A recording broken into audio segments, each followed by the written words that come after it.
Bonjour, nous sommes le jeudi 16 juin, bienvenue dans votre journal. Le secteur de la menuiserie et de la couture industrielle peine à recruter en Vendée. Les employeurs ont du mal à trouver des ouvriers qualifiés. Alors pour répondre à la demande des entreprises, le groupement d'employeurs de Saint-Gilles-Croix-de-Vie lance 2 formations en septembre prochain. Une trentaine de postes sont à pourvoir. Dans 15 jours, il n'y aura plus de sacs plastiques à usage unique en caisse. Une mesure qui est anticipée en Vendée. 2 communes pilotes, la Chatagneraie et la Garnache, expérimentent depuis mercredi cette transition. Les commerçants ne distribuent plus que des sacs réutilisables. Ce week-end, les journées du patrimoine de pays et des moulins mettent à l'honneur les sites et paysages régionaux. Dans le sud Vendée, par exemple, à Fémoreau, une visite commentée de la chapelle des mineurs sera proposée au public. À cette occasion, nous vous ferons découvrir ou redécouvrir ces vitraux, véritables joyaux de notre patrimoine. En Vendée, près de 20 000 projets de recrutement ont été enregistrés en 2015, mais en parallèle, beaucoup de secteurs peinent à recruter une main-d'œuvre qualifiée. C'est le cas notamment des entreprises qui ont besoin de menuisiers. Un constat fait par le groupement d'employeurs de Saint-Gilles-Croix-de-Vie. Alors, pour répondre à cette demande, cette structure va mettre en place des formations en septembre prochain. Le reportage de Pierre Dalicieux. On a le deuxième mur qui est présent là-bas. Donc celui-là, il est prêt à aller sur l'autre. Ici, on fabrique des maisons en bois. Ces grands panneaux, une fois terminés, seront installés sur place par cette société spécialisée qui recrute régulièrement des menuisiers. Ou plutôt qui cherche à recruter, car depuis quelque temps, trouver un salarié qualifié en menuiserie n'est pas simple. On a poseur de menuiserie, on a un assembleur de murs. Donc cette polyvalence de métier chez nous, c'est vraiment très difficile à recruter. Tous les salariés de cette entreprise sont recrutés via un groupement d'employeurs. 140 entreprises en tout viennent ici faire leur marché pour trouver le salarié qu'il leur faut. Chacun d'entre eux, rémunéré par le groupement Mer et Vie, doit répondre à la demande en main-d'œuvre de ces entreprises. Mais les menuisiers se font rares. Le groupement d'employeurs a donc décidé de s'adapter au plus près des demandes. Aujourd'hui, on a des demandes d'entreprises qui sont sur des besoins en forte compétence et on n'a pas les compétences existantes sur le secteur. Donc il faut former, parce qu'il faut anticiper. En tout, sur ce territoire, 30 places sont à pourvoir en menuiserie et confection. Une fois les candidats formés, les entreprises concernées devraient recruter sans trop de difficultés. Et c'est pour cette raison qu'ici, les recrutements ne se font plus qu'au sein de ce groupement d'employeurs. Par le passé, j'ai fait appel à la NPE, enfin au Pôle emploi, à notre site internet pour diffuser l'information, aussi aux écoles. Aujourd'hui, je recrute que par le groupement Mer et Vie. Et parce que je retrouve mon besoin ponctuel qui après se pérennise et devient par un emploi chez nous. La menuiserie n'est pas le seul secteur qui peine à recruter. En Vendée, sur les 20 000 intentions de recrutement annoncées par Pôle emploi pour 2015, 8 000 étaient considérées en tension, faute de candidats. Et à noter que les 20 et 21 juin prochains, le groupement des employeurs de Saint-Gilles-Croix-de-Vie organise 2 après-midi de recrutement pour des formations en menuiserie et en couture industrielle. En bref, 2 cas de dengue et de Zika en Vendée ont été signalés au mois de mai à l'Agence régionale de santé. 2 cas importés. Les malades revenaient d'un séjour dans une zone endémique. L'ARS précise qu'aucun cas contracté directement dans le département n'a été détecté, mais que la vigilance reste de mise, particulièrement pour les femmes enceintes, puisque le moustique tigre a été identifié en Vendée en 2015. En France, 17 milliards de sacs plastiques à usage unique sont consommés chaque année, mais cela va changer puisqu'à partir de juillet, ils seront interdits en caisse. En Vendée, 2 collectivités anticipent cette loi. Depuis mercredi, à la Chatagneraie et à la Garnache, les commerçants ne distribuent plus que des sacs réutilisables. Ils sont accompagnés et encouragés par Trivalis qui a mené une campagne d'information dans ces 2 villes. Le reportage de Sandrine Pelletier. Je viens concernant l'opération Zéro sac plastique. Si Noémie fait le tour des commerces de la Chatagneraie, c'est parce que cette commune a été choisie comme ville pilote pour anticiper la suppression des sacs plastiques. Avec la Garnache, elles sont 2 à avoir répondu oui à la proposition du syndicat Trivalis.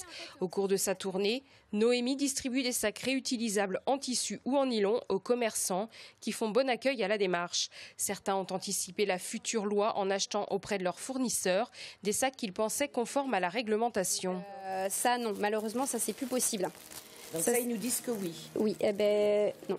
Avec ces nouveaux sacs conformes cette fois-ci, les commerçants déjà sensibilisés comptent bien participer à l'opération. On utilise des sacs papier, c'est pas du sac entre guillemets réutilisable. Ça fait des années qu'il aurait dû commencer à faire cette chose-là pour la protection du milieu naturel, quoi. En fin de compte, la pollution et tout ce qui s'ensuit avec les sacs plastiques. Un souci de préservation de l'environnement, mais aussi un souci d'économie pour les commerçants qui se réglera dès que les consommateurs auront pris l'habitude de venir dans les commerces avec leurs sacs réutilisables. Mais comme tout changement, ces nouvelles habitudes prendront du temps. C'est pourquoi la municipalité de la Châtaigneraie a souhaité faire partie des premières à donner l'impulsion pour la disparition progressive des sacs plastiques. C'est une initiative bien sûr de la mairie, mais dirigée par Trivalis qui nous a conseillé et incité, avec la collaboration des commerçants de la Châtaigneraie, de faire un effort pour être en priorité, de pouvoir éliminer les sacs plastiques. Nous avons avec 2 communes engagé un travail avec les artisans et les commerçants pour les sensibiliser, pour sensibiliser le public à l'arrêt de l'utilisation de sacs plastiques avec quelques démarches de communication. Et après la suppression des sacs de caisse à usage unique à compter du 1er juillet 2016, ce seront les sacs d'emballage de fruits et légumes, de poissons ou de viande qui seront à leur tour supprimés dès le 1er janvier 2017. Et toujours au chapitre écologie, de tous les secteurs économiques, celui du bâtiment est le plus gros consommateur d'énergie en France. Il représente près de 43% de l'énergie totale dépensée. Alors, des réglementations ont été mises en place. Actuellement, tous les futurs propriétaires doivent suivre la réglementation thermique de 2012. L'espace Info Énergie Service Public est donc là pour les guider dans leur démarche. Récemment, il a organisé une démonstration d'un enduit projeté qui permet une étanchéité à l'air, une technique parmi d'autres. Écoutez Ophélie Bouvier, conseillère à l'espace Info Énergie. Sur les réglementations thermiques 2012, on a un besoin d'étanchéité à l'air qui est contrôlé par un test d'étanchéité final. Et du coup, sur cette maison aujourd'hui qui est proposée à la visite, on a la démonstration d'un enduit projeté. L'intérêt de cette solution, surtout quand on travaille sur un matériau comme la brique, c'est que l'enduit, du coup, il va vraiment être étalé sur toute la surface et il va vraiment venir boucher toutes les petites interstices, boucher tous les trous qu'il faut supprimer pour avoir l'étanchéité à l'air la meilleure. Manger local, un mode de consommation qui se développe de plus en plus et particulièrement en Vendée.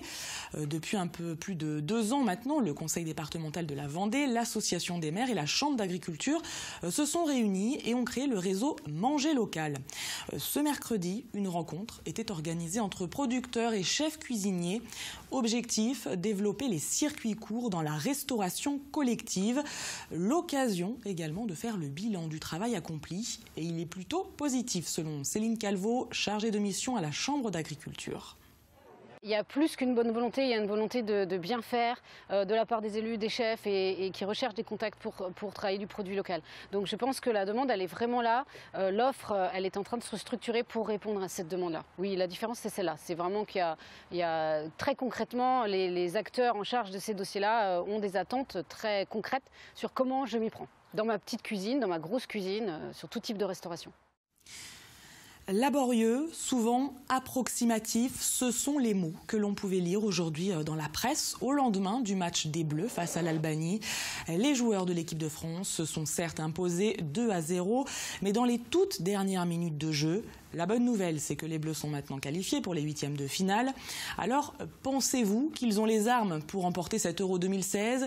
Et qu'avez-vous pensé de leur prestation ? Nous sommes allés vous poser la question dans les rues de La Roche-sur-Yon. La première mi-temps, c'était long à commencer et puis Marseille il a fait des actions pas terribles. Mais après en deuxième mi-temps, quand Griezmann il a marqué, ça s'est bien passé. Avec leur victoire là, oui, je pense qu'ils ont pris confiance en eux. Enfin, du coup, j'espère pour eux parce que comme ça les remotivera. Parce que quand on fait du sport et qu'on gagne, généralement ça nous rebooste un peu plus que quand il y a une défaite, quoi. Ils font souvent des passes, ils sont propres dans leurs tirs et Moi, je pense qu'ils peuvent aller loin. On ira en finale, il faut y croire. Hein. Si, on est bon pour la finale quand même, quoi. Mais il faut qu'ils s'améliorent. Quand on voit les équipes d'Allemagne et tout, ils se débrouillent pas forcément mieux que nous. Du coup, je pense que y a moyen de gagner. Et le prochain match des Bleus, c'est ce dimanche à 21h face à la Suisse. Et puis toujours en sport, Brian Coquard du Team Direct Énergie a remporté ce jeudi la première étape de la route du Sud entre Saint-Pons-de-Thomières dans l'Hérault et Bessières en Haute-Garonne. Il a devancé au sprint le coureur de la FDJ Arnaud Desmar, une victoire qui lui permet d'enfiler le maillot de leader de cette route du Sud qui se déroule jusqu'à dimanche. C'est sa 12e victoire de la saison et la 21e du Team Direct Énergie. Il se dénude pour sauver un refuge d'animaux. Une quinzaine de jeunes hommes a participé à un casting organisé par le refuge de l'Arche de Noé de Chaland. En proie à de grosses difficultés financières, l'association a décidé d'éditer un calendrier à la manière des dieux du stade. Les modèles seront torse nu à côté d'un chien du refuge. Mais avant de prendre les clichés, les volontaires ont d'abord fait connaissance avec leurs compagnons à quatre pattes. Le reportage d'Apolline Laurent. Au refuge l'Arche de Noé aujourd'hui, c'est un étrange ballet qui se joue. Une quinzaine d'hommes de différents âges et horizons professionnels ont été conviés pour un casting. Et pas n'importe lequel, celui du futur calendrier de l'association. Il n'y a pas de contrepartie financière. Le but, c'est de sauver le refuge, sachant que si on n'arrive pas à sortir le refuge de la panade, d'ici un an, on ferme. Un calendrier comme dernier espoir pour sauver ce refuge animalier. L'idée a germé dans la tête des bénévoles après avoir vu ce genre d'initiative se monter outre-Atlantique. Mais pour être sûr de leur démarche, ils ont décidé de consulter les internautes. Sur les réseaux sociaux, l'engouement a été tel qu'ils n'en reviennent toujours pas. C'est vraiment une grosse surprise et de voir que les gens sont impliqués, ont envie de s'impliquer pour le refuge et pour cette cause-là, vraiment, on est vraiment ravis de ce que ça donne aujourd'hui. Mais avant de passer à la séance photo, il faut trouver le bon compagnon et qu'une relation se crée entre l'homme et l'animal. Alors rien de tel qu'une balade pour faire connaissance. J'ai changé, mais celle-ci, elle tire un peu, mais maintenant un peu moins parce que je crois qu'elle est un peu fatiguée quand même. Mais ça se passe bien, oui. Ça n'a pas l'air méchant en tout cas. Ils ont l'air assez gentils. Pour l'instant, ça se passe très bien. Même super bien. Il est adorable. C'est une expérience à vivre et puis on n'a rien à perdre, tout à gagner. Donc c'est plutôt agréable de partir sur une aventure comme celle-là. Tous ont conscience des difficultés que traverse le refuge et de l'importance de véhiculer un message de sensibilisation à l'adoption. C'est pas être top modèle. Le top modèle, c'est l'animal. Moi, je suis que le faire-valoir de l'animal. Ouais, c'est sympa, carrément. Petites bêtes qui sont abandonnées. Ouais, on est toute leur vie quand même. Tous les participants de ce casting ne feront pas forcément partie des élus pour figurer dans le calendrier. Et les bénévoles du refuge doivent maintenant faire un choix. Le calendrier final sera lui présenté au début du mois d'octobre prochain. Et dans le même temps, la SPA a constaté une hausse de 27% des abandons dans ses structures au premier trimestre 2016. Pour faire face à cet afflux de pensionnaires, l'association appelle à la solidarité. Un site pour récolter des dons a été lancé ce mercredi, dont l'adresse s'affiche en bas de cet écran. La collecte est ouverte jusqu'au 31 août. Je vous propose maintenant de découvrir ou redécouvrir un pan du patrimoine vendéen, les vitraux de Carmelo Zagari, des vitraux que l'on peut admirer dans la chapelle des mineurs à Fémoro et qui sont assez rares puisqu'ils ont été réalisés il y a seulement 15 ans. Une œuvre unique qui retrace l'histoire de ce village qui a vécu de l'exploitation du charbon pendant plus de 100 ans. Le reportage de Grégoire de Châtillon. Ce qui nous éblouit d'abord, c'est l'intensité des couleurs. Des couleurs vives et lumineuses qui, même par temps gris, transpercent le regard du visiteur. Inaugurée en 1876, la chapelle qui se trouve au cœur de l'ancienne cité minière de Fémoro reçoit, après 2 ans de travail, en 2001, en remplacement des baies en verre blanc, ses 18 vitraux figuratifs signés par l'artiste Carmelo Zagari. C'est une œuvre unique, c'est comme un tableau qu'on peut lire l'histoire d'une famille ou l'histoire du Christ, puisqu'il y a un double sens de lecture qui peut être profane ou spirituel.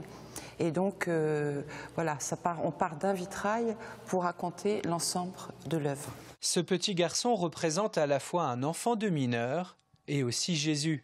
Carmelo Zagari s'est montré très sensible à la réalisation de cette œuvre dédiée aux mineurs de fond parce que lui-même est fils de mineur.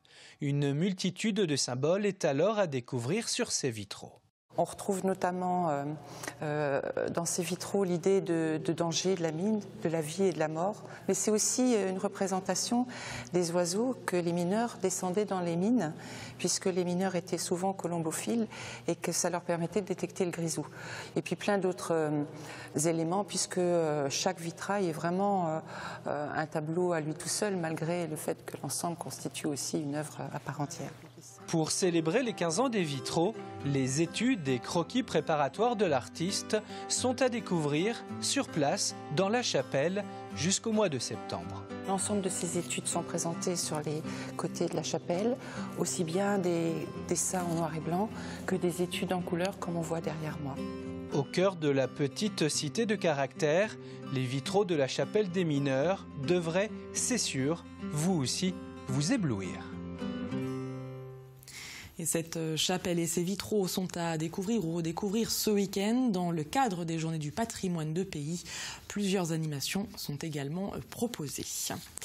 Et avant de refermer ce journal, quelques prévisions météo. Ce vendredi, le temps est encore instable, mais nous pourrons tout de même profiter de quelques éclaircies. Côté température, ça ne bouge pas non plus. Il fera 18 degrés au maximum de la journée. C'est la fin de cette édition, mais les programmes continuent sur TV Vendée.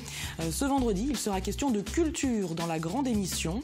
Adèle Fugère reçoit les responsables du Festival du film de La Roche-sur-Yon, du Grand Air et du Fusion. C'est à retrouver à 18h10. Je vous retrouve moi demain pour une nouvelle édition. Merci de nous avoir suivis.